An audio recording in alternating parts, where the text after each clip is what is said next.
Zulu Queen Regent Shiyiwe Dlamini will be honored with a special provincial funeral in KwaZulu-Natal. Now, her remains are being transported from Johannesburg to Nongoma today, this morning. This is the start of the process to lay the Queen to rest. Now, in terms of Zulu culture, she will be laid to rest in the evening in a service observed by a few members of the royal family. Now, this is similar to a method in which her late husband, King Goodwill, was laid to rest. Now, her burial comes amidst controversy over a late husband's will.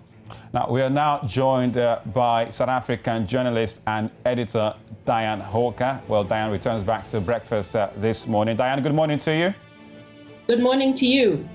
All right, Diane, the Queen's remains will be transported to KwaZulu-Natal today. What can you tell us about the burial process? Well, what we know is that the Queen's remains will be leaving the mortuary here in Johannesburg, where she's been housed in Hillbrow, and then will be taken by a delegation from KwaZulu-Natal.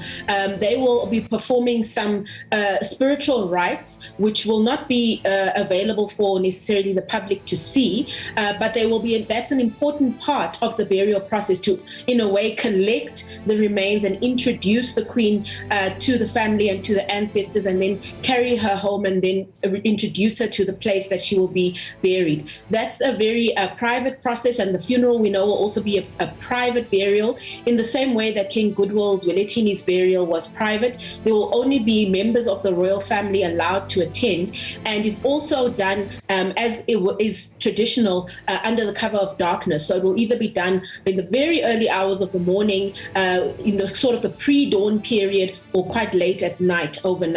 And then we do also know that the provincial government has requested a special provincial funeral for the Queen, and that also has its own particular processes from the government perspective that are involved. All right, now talking about special and private and unusual. Now, the Queen has been granted a special provincial official funeral. Is this unusual? And if yes, what does this really entail?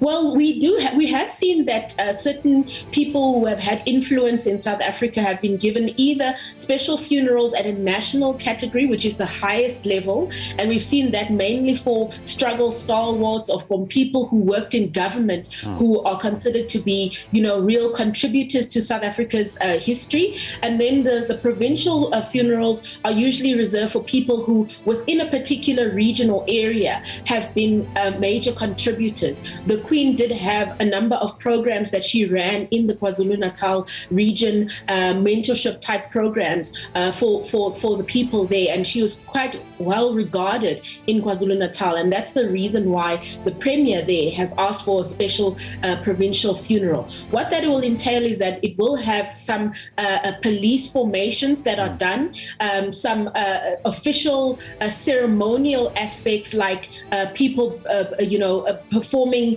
I don't know what you call it there, but you know, there's a bit of ceremony that would be involved with that. And generally also then the family is given a South African flag, which usually when the burial is still to happen, goes over the coffin. So we'll just have to see in this instance, since she will already be buried, what will take place with that flag. But usually the flag is draped over the coffin before it's brought into the ceremony room, and it stays there for the duration of the ceremony, and then afterwards it's folded up by someone from the police service and handed to the family as a mark of respect and recognition from the nation. All right, Diane, we know that there is still, the ongoing controversy about the will of the late King Goodwill Zweletini. Now, take us through what is happening right now in that regard. Absolutely. There are family members who have contested the will, and it actually has turned into quite an ugly public spat, because we're seeing different press releases coming from different portions of the family. But some of the senior members of the Zulu royal family have essentially called for calm during this period, saying that in the meantime, while the Queen is still being laid to rest, there shouldn't be any further discussion on this issue, and that those who have raised this issue should wait until afterwards, when there would be family meetings to discuss further what is going on. We know that those who have raised concerns are the first queen, Queen Sibongile Dlamini, who's not related to this queen, but her surname is also Dlamini, and her children have actually also raised a concern about this process, saying that they believe the signature on King Goodwill Zwelithini's will was actually forged, and that it's not his signature. Wow. All right, finally, Diane, Queen Dlamini Zulu was tasked with acting as a regent after the passing of King Goodwill Zwelithini. Is there any clarity on who will play this role now that she has passed on?